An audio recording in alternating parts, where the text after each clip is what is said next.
عبد المتین بھائی، یہاں ہم آئے ہیں اصلاحیہ میں، اور جو پچھلی بار آئے تھے تو اس بار انہوں نے ہمیں ایک کارگزاری سنائی ہے کہ یہاں قریب میں ایک گھر ہے، تو تقریباً 4 بجے 10 یا 15 منٹ پہلے، زلزلہ سے پہلے، چھوٹا بچہ وہ جاگا اور وہ رونے لگا، اور سارے گھر والوں کو اٹھایا اور سب گھر والوں کو کہا کہ آپ اس کمرے میں آ جاؤ.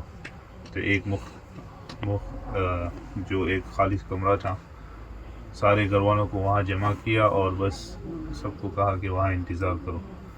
تو گھر والوں نے سمجھا شاید اس کو کوئی بیماری ہو گئی یا کچھ کیا ہو گیا، اور عین 10-15 منٹ کے بعد زلزلہ شروع ہوا.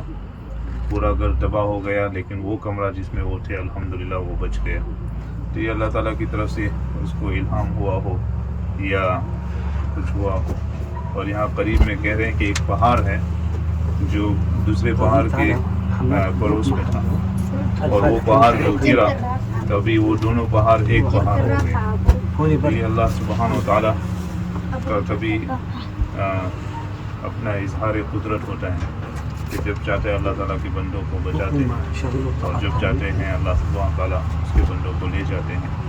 اللہ تعالیٰ ہم سب کو اس سارے معاملات سے ہمیں عبرت لینے کی توفیق نصیب فرمائے. جزاک اللہ.